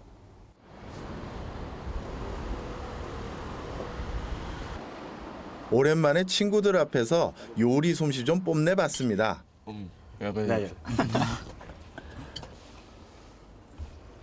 요시하루 씨 이외에 젊은 일본 청년들은 지불 수단으로 무엇을 선택하고 있을까요? もうそれはそれでうまいけど、現金だと、まあ、今の割合だと7ぐらいで、カードだとキャッシュレスの方だとどちらかというと3割7対3ぐらいですね。パソコンとかだとその電源が落ちた時にデータが消えた時になくなってしまうっていう割合がすごいなんか思ってる部分があって、でもファックスとかだと紙で残ってるから安心感の差なのかなっていうのはすごい思いますね。まあもともと世界だと結構キャッシュレスがもう進んでる中で、日本ってやっぱちょっと遅れてた印象だったんです、僕的には。今はやりやすいかなっていうのでだんだんこう移行してきた感じですね。 젊은이들 중심으로 변하고는 있지만 현금 의존율이 여전히 높은 일본 사회. 정부의 고민도 큽니다. 日本は実は今日銀が発行している銀行券、現金ですね、現金が100兆円世の中に流通しているんですね。経済の効率化っていうのを考えるときに現金ではなくてキャッシュレスの支払いにした方がいいだろうというのが政府が考えてきたことでありまして、それで去年の10月以降、ポイント還元という形でキャッシュレスで支払った場合には 5% ですかねぐらいの値引きがあるということで、そちら側にこう人々が向かうようにそういう誘導するような施策っていうのを始めてきておりまして、だいぶそのキャッシュレスの支払いっていうのが増えてきてるんじゃないかというふうに思います。 저성장 시대에 현금 위주의 사회는 소비 저하와 경기 침체를 더욱 가속화시킬 수 있습니다. 이제 실물 화폐가 교환 수단으로서 점차 매력을 잃어가고 있는 시대가 온 걸까요? 자본의 이동이 빠르고 소비를 확산시키는 지급 방식이 새로운 시대를 주도해가고 있습니다. 그중에서도 한국은 현금 사용률이 19.8%로 일찍부터 현금 없는 사회로 변화했는데요. 왜 이런 현상이 일어나는지 알아봐야겠죠? 영화관에 왔네요. 아, 오늘 저희가 잘하면 셋이 영화도 보고 갈 수 있습니다. 좋죠. 아, 진짜? 네. 네. 그런데 저희가 오늘 영화관에 온 이유가 네. 있어요. 네. 영화표를 사는데 어떤 방식으로 살 수 있는지 그걸 체험해 보려고 왔습니다. 네. 여기 뒤에 슬쩍 보시면 아시겠지만요. 네. 영화표를 사는 방법이 크게 세 가지가 있는데요. 저 끝에서 전통적으로 현금으로 사는 방법. 티켓 박스 이해하기 쉬워요. 네. 그다음에 이 뒤에 키오스크는 당연히 신용카드로 결제할 수 있는 방법이 있고요. 마지막으로 요즘 가장 많이 이용하는 그냥 앱을 다운받아서 바로 앱으로 결제하는 방법이에요. 그래서 제가 누가 가장 표를 빨리 사오느냐 얘기를 하려고. 그리고 오늘 지는 분이 저녁 쏘셔야 돼요. 이상한데. 나 현금. 영화 보셔야 되잖아요. 뭐 보실래요? 저거 레미제라블 한번 가보죠. 재밌었는데. 네. 레미제라블 한번 가보죠. 레미제라블. 알겠습니다. 오케이. 레미제라블로. 네, 좋아요. 그럼 한번 뽑아보시죠. 네. 자, 어떤 결과가 나올까요? 뭐야? 왠지 제가 이길 것 같은 이 좋은 느낌. 자, 이렇게 됐습니다. 하늘의 뜻입니다. 모바일, 나 이거 모바일 제일 힘든 거 아니에요, 이거? 최태성 선생님은 모바일, 전 신용카드, 그리고 김진일 교수님은 현금. 이 중 결제가 가장 빠른 수단은 무엇이 될까요? 여기 지금 저 타임워치가 있거든요. 네. 뭐 교수님 또 먼저 한번 해볼까요? 현금이 제일 빠르겠죠. 한번 보죠. 시간이 얼마 걸리는지. 시작. 네. 발걸음을 볼게 빨리 걸어가시는 것 같은데. 그리고 굳이 거의 경보 수준인데. 네. 레미제라블. 네. 얼마예요? 네. 다행히 대기줄이 없어 속전속결로 예매 성공. 네. 1등 너무 욕심내는 거 아니에요, 교수님? 땡. 이야. 2분 37초 걸리셨어요. 2분 37초. 2분 37초. 근데 지금 내가 앱을 깔아야 될 거 아니에요? 앱을 깔고 아직 그거 안 가지고 계세요? 아니, 그러니까. 이럴 수가, 이럴 수가. 제 아이디를 모르는 아이고, 앱 설치하다 시간만 다 흘려보내겠는데요? 뭐야 또 지금 이게 정지 화면이 아니라는 걸 소비자들이 아셔요. 휴대전화번호 슬로우 모션이 아닙니다. 앱을 깔고 회원 가입을 하고 또 극장을 찾기까지 그렇게 한참이 걸렸습니다. 들어갔습니다. 진짜 로그인하는 걸 이렇게 기뻐할 줄이야. 자, 4분 37초예요. 네. 이제부터 그럼 시작을 한번 해볼게요. 한번 해보죠. 네네. 자, 갑니다. 자, 시작. 네. 자, 여기 전 앞이 좋아요. 다음 그렇습니다. 좋아요. 얼굴 인식.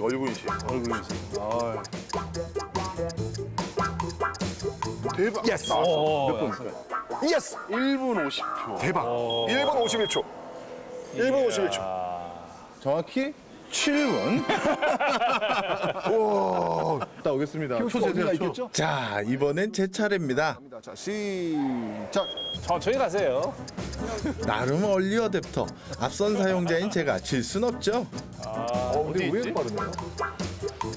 비대면 방식으로 이루어지는 키오스크. 마음이 급해집니다. 이야, 나왔다. 자, 가겠습니다. 아휴, 땀난다, 땀나. 꿀 뜨면 안 돼. 짠짠. 2분 1초. 2분 1초. 그러면 2등이네요. 2등이십니다. 뛰어오셨으니까 좀 더 해야 돼. 땀도 나셨어요. 땀 한 방울에 1초씩은 더 해야 돼. 교수님, 우리 중요한 교훈을 얻었습니다. 최신 결제 수단이 제일 빨랐다. 아, 그러네. 그러네. 신기하네. 이런 결과 나올 줄은 몰랐는데. 그렇죠. 제 생각에는 현금이 제일 빠를 줄 알았거든요. 네. 그러니까. 근데 기본 세팅만 돼 있으면 이거보다 빠른 게 없네요. 게다가 저는 여기 그냥 가만히 서 있었단 말이에요. 네. 교수님들은 지금 막 여기 땀 흘리시면서 다녀오시면서 저도 뛰어갔다 왔으면 몇 초 빨랐을 텐데. 그러니까 이런 것 같아요. 어차피 세상은 일로 가고 있는 것 같습니다. 그렇죠. 그러니까요. 우리 옛날 지급 방식에 익숙해진 우리도 이제 좀 배워야 될 것 같아요. 네. 그러면 오늘 저녁은 현금으로 교수님 쏘겠습니다. 제가 현금으로 쏘겠습니다. 알겠습니다. 다시 시작했습니다. 와, 신기하다. 빠르고 편리한 모바일 결제. 기술의 발전과 함께 현금 없는 사회는 더욱 앞당겨지고 있습니다. 현금 없는 사회의 장점은 이런 편의성은 물론 화폐 제조 비용이 절감되고 거래의 투명성이 보장된다는 것인데요. 지금 이 현금 없는 사회에 가장 앞선 나라가 있습니다. 바로 중국이죠.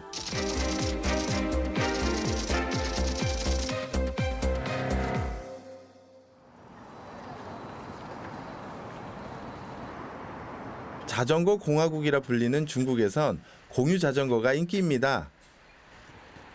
공유 자전거 보급의 기반은 바로 모바일 인터넷 결제인데요. 이런 모바일 결제는 이제 중국인들의 일상이 됐습니다. 자신의 텃밭에서 기른 유기농 채소들을 아파트 장터에 직접 들고 나온 농부들. 이곳에서도 현금이 아닌 모바일로 결제가 이루어집니다. 싱싱한 부추 한 단을 사려는 손님. 그런데 갑자기 문제가 생겼습니다.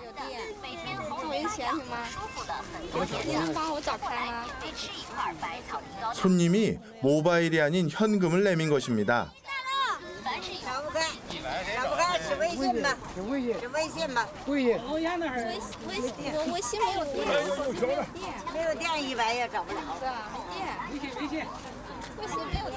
손님도 상인도 거스름돈이 없는 상태. 能破开吗？这么多大爷，帮我破一下。离开建议马上见效，特别是那些有慢性炎的，这样可不的。一般拿100多点不开，买菜能卖多少钱？ 다행히 주변 상인의 도움으로 겨우 거스름돈을 받을 수 있었는데요. 현금이 사용되지 않다 보니 이렇게 복잡한 일들이 벌어집니다. 有人去超市东西搁那儿，我买不了，付不了账，我就走了，就只能待会儿再来取了。哎，今天幸亏带钱了。 중국은 이렇게 현금 없는 사회가 발빠르게 진행되고 있는데요. 중국 대부분의 매장에선 QR코드를 이용한 모바일 결제 시스템이 활용되고 있습니다. 전체 인구의 약 71.4%가 모바일 결제를 하고 있는 상황. 모바일 결제 시장만 우리 돈 약 3경 1,960조 원에 이를 정도입니다. 要节约于你用手持现金的方便程度的话，人们就愿意用数字货币。第二个呢，你的网点有特别多，你的场景实现有无限去接近，所以这个支付体系呢，这个过程在中国已经完成了。只要是中央顶层发一个数字货币，这电子货币自动的和数字货币就对接起来。 현금 대신 전자결제 방식으로 전환한 중국은 현재 위안화의 디지털 화폐 발행을 추진 중입니다. 그런데 이러한 전자결제 방식 기술과 더불어 새로운 형태의 디지털 자산이 나타났습니다. 바로 가상화폐입니다.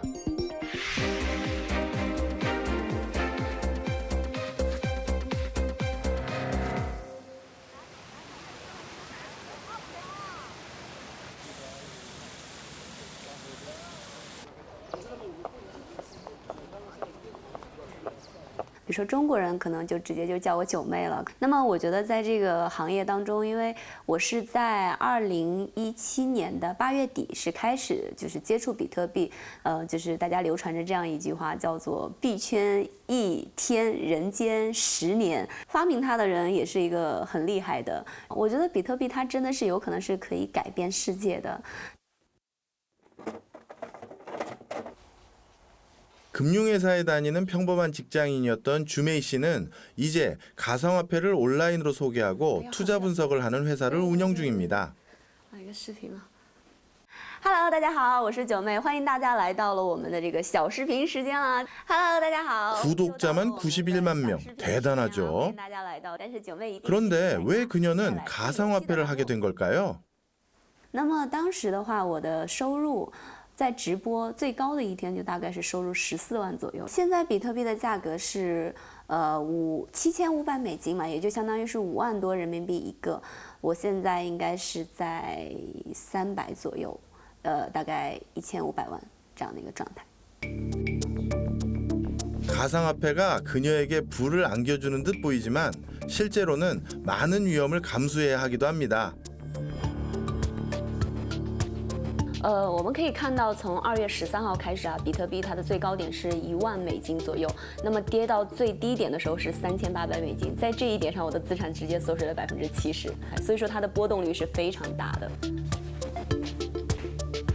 안정적 자산인 현금과 달리 가상화폐는 하루에도 이익과 손해를 볼 수 있는 변동성이 큰 자산입니다. 최근 중국엔 이런 가상화폐로 돈을 번 젊은 신흥 부자들이 생겨나고 있습니다. 중앙은행과 국가의 통제를 받지 않는 가상화폐의 가장 큰 문제는 바로 불법 돈 세탁입니다. 부정부패로 축적된 자금을 국외로 유출하는 경우가 늘면서 중국 정부는 가상화폐 인출을 금지시켰는데요. 이런 통제 속에서도 가상화폐 인기는 식지 않고 있습니다. 이곳은 중국 내몽골 지역에 위치한 비트코인 채굴 공장입니다. 24시간 365일 컴퓨터들을 가동시키고 있는데요. 총 1만여 대의 채굴기가 가동 중입니다. 我们这边一共有8栋机房，我们这最高峰的时候有5万台机器，因为由于行情的问题，现在只保留了1万来台。对，现在比特币一个应该在6万多块钱一枚。 우리 돈 약 1,200억 원 규모의 비트코인이 채굴되고 있다니 어마어마합니다. 이 컴퓨터들이 어려운 수학 문제를 풀면 비트코인 1개를 얻을 수 있는데요. 그 기간이 약 4년에서 5년 정도랍니다.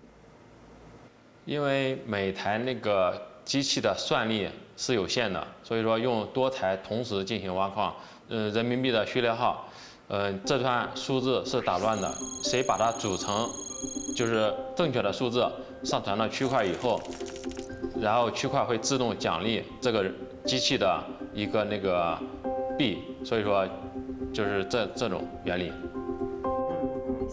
시간이 지나면서 암호를 푸는 난이도가 높아지기 시작했는데요. 총 코인의 수는 2,100만 개. 2040년이면 비트코인의 모든 채굴이 종료가 됩니다. 그래서 경쟁은 더 치열해지죠. 그렇다면 가상화폐는 어떻게 탄생하게 된 걸까요? 비트코인의 창시자는 나카모토 사토시란 이름의 베일에 가린 인물입니다. 호주의 사업가 겸 프로그래머인 크레이크 스티븐 라이트가 자신이 비트코인 창시자라고 주장하기도 했는데요. 비트코인은 2008년 금융위기와 리먼 브라더스 사태를 계기로 중앙집중식 금융 시스템에 대한 반발로 탄생했습니다. 즉, 중앙은행과 같은 중재자 없이 네트워크 참여자들이 P2P 기반의 화폐 거래 분산 시스템으로 운영되는 화폐를 만든 것인데요. 거래 장부를 전 세계 수많은 컴퓨터에 분산해 저장하고 그 기록을 변경할 수 없도록 암호화한 것입니다. 무엇보다 가상화폐는 환율의 제약 없이 전 세계 어디나 사용이 가능하다는 점에서 사람들은 매력을 느끼죠. 그래도 이해가 잘 안 되시죠? 가상화폐의 기반이 된 블록체인 원리를 알면 더 쉽습니다. 제가 자세히 설명을 드리도록 할게요. 혹시 이 중에서 비트코인을 실제 해보신 분 계세요? 한 분 계시네요. 친하게 계시네요. 혹시 블록체인 기술은 어떻게 되는지 혹시 아시나요? 아니요, 그 부분은 사실 잘 몰라요. 오늘 사실 여기 계신 분들에게 그래서 블록체인 기술을 간단하게 설명드리기 위해서 이렇게 모신 겁니다. 자, 그런데 원래 실제 비트코인은 어떻게 채굴을 하는지 아시나요? 내가 비트코인을 하나 갖기 위해서는 일종의 암호화된 수학 문제를 컴퓨터로 풀어야 됩니다. 그래서 그 풀어냈다는 그 대가로 비트코인을 받게 되는데요. 간단하게 먼저 비트코인을 나눠드릴 거예요. 비트코인을 가지고 누군가에게 송금을 하거나 아니면 물건을 사거나 뭔가 거래를 해야 되지 않겠습니까? 이런 거래를 하는 것들을 이제 우리가 저장을 하고 관리를 하지 않으면 내가 누군가에게 송금을 하거나 이러기가 수월하지가 않겠죠. 이제 각자에게 거래를 할 수 있는 장부를 가지도록 했는데요. 이 거래 장부엔 거래 내역들을 적도록 했습니다. 바로 이런 내용들을 이제 잘 우리가 누락하거나 변조하거나 왜곡시키지 못하게 저장을 하기 위한 방법들을 고민할 건데요. 그러기 위해서 먼저 등장하는 게 이 블록들입니다. 자, 그래서 지금 본인들이 적어놓은 내용들을 이 블록 안에 전부 저장을 해주세요. 거래 내역을 블록 안에 넣어 저장하게 하고 각자의 블록을 옆 사람의 블록과 체인으로 연결하도록 했습니다. 제가 가상의 하나 금융사고를 한번 만들기 위해서 악당을 한번 정해보겠습니다. 이 중에서 가장 힘세 보이시는 분에게 제가 악당 역할을 한번 시켜볼게요. 자, 이 중에서 어느 분의 비트코인 내용을 내 걸로 바꾸고 싶으세요? 예, 그렇다면 그 기록에 나와 있는 내용 중에서 아무것도 기록을 안 했는데 나에게 보낸 것처럼 하고 싶겠죠. 자, 그렇다면 이분의 계좌를 조작해서 내 걸로 바꾸고 싶다면 이분의 계좌에 대한 정보가 저장되어 있던 이 블록을 빼가지고 조작을 해야 되는데, 야, 다들 단단히 들고 계시죠? 어떤 거래를 조작하고 싶을 때 앞뒤에 있는 블록들을 전부 다 빼내지 않고서는 이 거래 내용을 조작할 수가 없겠죠. 전 세계가 다 묶여 있기 때문에 안전하게 위조와 도난과 누락 없이 우리가 거래를 할 수 있는 체계, 분산 원장 체계를 만든 것입니다. 암호화된 블록을 서로 연결해 사용자 네트워크를 통해 거래가 이루어지도록 한 것이 가상화폐인데요. 그렇다면 화폐로서의 기능을 제대로 할 수 있는 걸까요? 이 비트코인에 대해서 어떻게 생각하세요?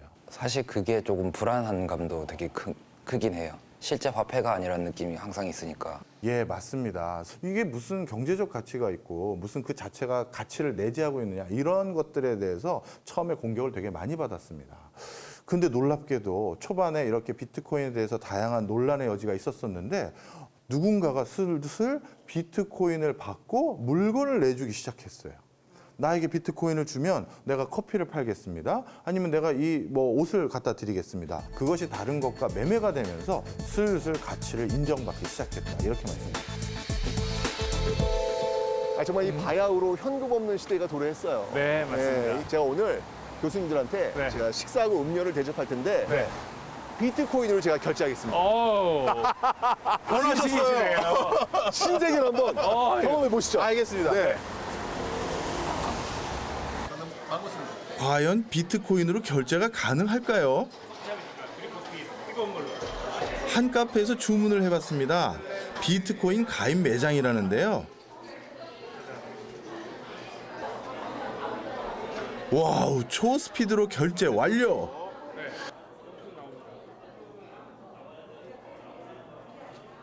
그런데 비트코인 결제가 일반 결제와 다른 게 하나 있습니다.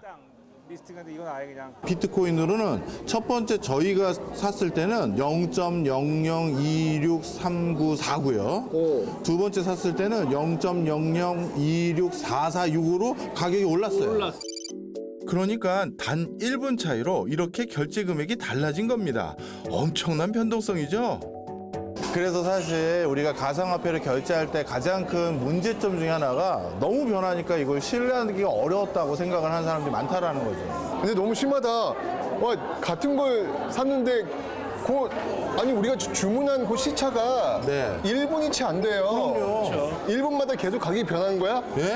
그러니까 사람들이 이렇게 바뀌는 거를 자연스럽게 느끼면은 이런 것이 잘 통용이 될 테고 그리고 싫어하면 잘 안 되는 거죠. 그러면 현금 써야죠. 화폐로 인정받기 위해선 무엇보다 신뢰가 중요하겠죠. 한 가지 분명한 건 현금 없는 사회를 넘어 이제 디지털 화폐의 시대가 열리고 있다는 겁니다. It is true that Bitcoin is a medium of exchange, but it's a lousy store of value because it's so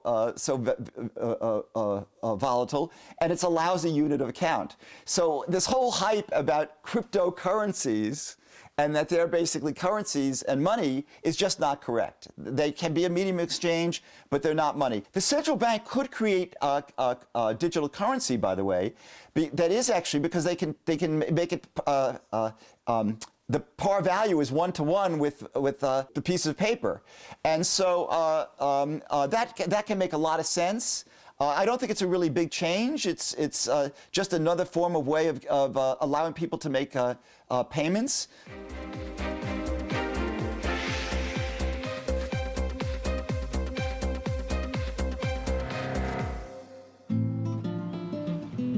이곳은 베네수엘라입니다.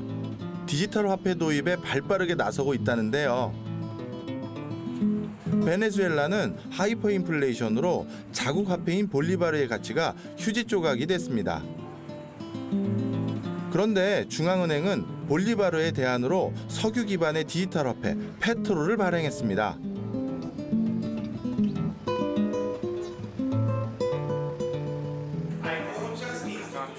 공식 통화가 붕괴되면서 사람들은 가상화폐에 뜨거운 관심을 보이고 있는데요.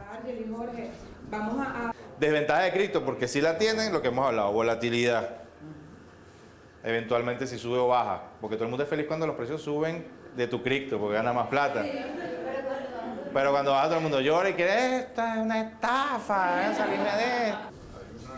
국가에서 발행한 디지털 화폐 페트로를 가상화폐 시장과 연결하려는 노력이 한창인데요. 과연 성공을 거둘 수 있을까요? Bitcoin is very popular in Venezuela now. Absolutely, absolutely. It's one of the most used crypto in the country. And then maybe when Petro is used around the country, and then you can use Bitcoin against the Petro. That's right. Because the people is using Bitcoin and cryptocurrencies locally as a storage value. Okay. Because it's less volatile and don't get the problem of hyperinflation of bolivars. For first time in more years, the people starts making savings in Venezuela using crypto. Local currency is already much more volatile. So to Venezuelan people, this is a very safe and stable asset. 그렇다면 디지털 화폐는 어떻게 사용되고 있을까요? 한 가게 앞에 행렬들이 길게 늘어서 있습니다. 뭘 하는 걸까요? 줄 서는 분들이 굉장히 많으시네요. 어디까지 서는지 한번 가볼까요? 네, 한번 가보시죠. 네. 아유. 이분들은 정부에서 나눠준 디지털 화폐인 페트로로 물건을 구입하기 위해 나온 분들이라네요. Esto es una prueba que el gobierno está haciendo, el Petro, para ver cómo funciona en el país, un sistema de moneda nuevo. Nosotros cobramos nuestra pensión todavía en bolívares soberanos, ¿me entiendes? Esto es una moneda, esto es un proyecto que tiene el gobierno para ver si funciona, no sé. Pero esto se lo dieron, fue un bono que le dieron a todos los empleados públicos, jubilados y pensionados de la Administración Pública Nacional y a funcionarios activos. 연금 대신 나눠준 디지털 화폐인 페트로는 아직은 몇 군데 가게에서만 사용이 가능합니다. 호레 씨의 안내를 받아 가게 안으로 들어가 봤습니다. 내부엔 갖가지 생필품들과 식재료들을 판매하고 있었는데요. 손님들은 페트로 앱을 이용해 계산하고 있었습니다. And when they bring the merchandise to the cashier, they can check how expensive those merchandises are. That's right. Okay. When go to the cashier, can check the price and also what is the price in US dollars and also in petros. Okay. And then at the end, they convert into petrol. That's correct. Yeah, this is the 페트로를 사용하기 위해선 베네수엘라 은행에 지문을 등록한 후 어플을 깔고 사용할 수 있는데요. 현재 다른 가상화폐들도 사용이 가능하다고 합니다. 자, 이제 계산을 한번 해봐야겠죠?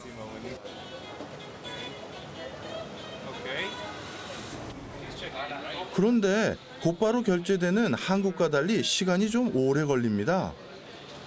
How long takes to the confirmation? Sometimes it takes like 5 to 10 minutes. Sometimes it takes more. 세상에나 결제하는데 10분이나 걸렸습니다. 기술력은 아직 한참 먼 것 같습니다.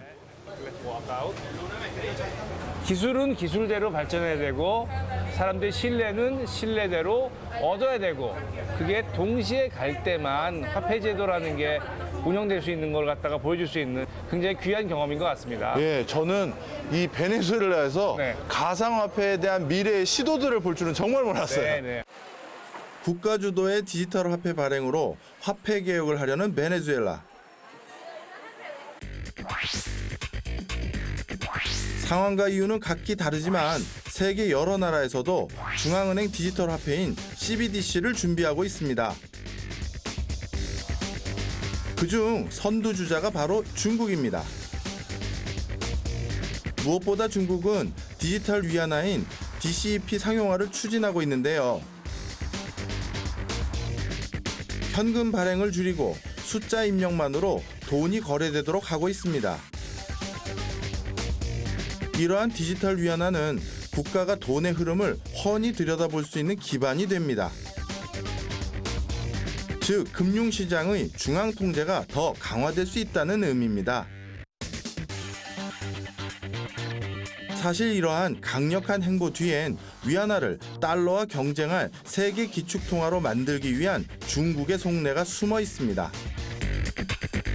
所以中国的数字货币推出来，正好呢是应时、应运、应势而生。因为中国有702万个基站，美国才有32万个。美国的经济比中国大，但是如果这702个基站传输的信通量、绵密性和拓扑原理比美国好的话，那在中国的数字货币的运行的单位时间的信通量，它的什么呢？它的中央运算和边缘计算的那个算力体系就比美国的要好。结果呢，中国的经济就可能因为数字货币的发行，就使得它走向了数字货币的速度和单位时间比美国更快。这对中国是个挑战，这对美国也是个挑战。我们预期会出现很多的问题。 그동안 디지털 화폐에 대해 미국은 부정적 입장을 내놓았었는데요. 하지만 중국의 CBDC 발행 발표가 이어지자 미국의 태도는 급변했습니다.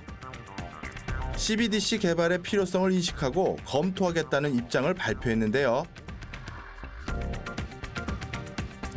디지털 화폐로의 전환이 화폐 시장의 새로운 도전이 될 것이라고 인식을 한 것일까요? And I think that part of the answer, I actually think that the hope of China to become a reserve currency to compete with the dollar, I think, is very, very limited. The problem that China has is several-fold, which is, one is they don't have open capital markets. Two, and so that's really important. It's actually one of the reasons why they've actually tried to open up their capital markets to some extent, but that's one problem. Politically also, the situation in China is not as stable. And that means people don't trust it to the same extent. But right now, the U.S. is still the world superpower, that we still have the best functioning economy in the world, that we still have the most open markets, but I just don't see that it's going to be a major competitor to the U.S. dollar. 디지털 화폐는 빠르고 편리함을 넘어 이제 국가 간 기축통화 전쟁의 핵심으로 급부상하고 있습니다. 한국중앙은행 역시 다양한 기술을 바탕으로 지급결제 시스템의 혁신인 CBDC에 대한 연구를 하고 있습니다. 당장은 디지털 화폐로의 전환이 필요하지 않지만 급변하는 글로벌 이슈와 기술적 역량을 마련하기 위해선 한국은행의 선제적 연구가 필요합니다. 전 세계적으로 최근에 이제 변화가 아주 급격히 일어나는 것 같은데 지난 몇 년 혹은 몇십 년 동안의 변화의 측면에서 설명해 주시면 감사하겠습니다. 민간 디지털 화폐의 확산하고 그다음에 현금 수요 감소 등의 대외 지급결제 환경의 이제 변화에 선제적으로 대응할 필요가 있다고 생각을 해서요. 그래서 이제 금년 초에 이제 미국, 일본 등 7개 중앙은행이 CBDC 연구 그룹을 구성해 연구를 시작한 것과 때를 맞춰가지고 한국은행은 이제 금년 2월에 CBDC 연구 및 기술 전담 조직을 신설하게 되었습니다. 혹시 해킹이나 이런 걸로 인해서 없어질까 이런 걱정 많이 하는데 이 부분은 중앙은행에서 많이 또 보완하시려고 하시겠죠? 네, 맞습니다. 그 디지털 이제 화폐가 현실화되기 위해서는 기존 종이 화폐하고 동일한 수준의 보안성하고 이제 신뢰성을 확보하는 게 굉장히 중요합니다. 이를 위해서 이제 불법 복제를 못 해야 되고요. 또 이중 지급과 같은 부정 사용이 불가능하도록 다양한 암호 기술이 아마 채택될 거로 생각됩니다. 이제 현금이 아닌 디지털화를 통해 돈이 움직이는 세상이 펼쳐지고 있습니다. 우리의 예상보다 더 빠른 기술의 발전과 혁신들이 화폐의 형태를 다양하게 바꿔놓고 있습니다. 새로운 시대를 열어갈 새로운 화폐 패러다임. 그 변화 속에 우린 어떤 준비를 해야 하며 또 어떤 미래가 펼쳐질까요?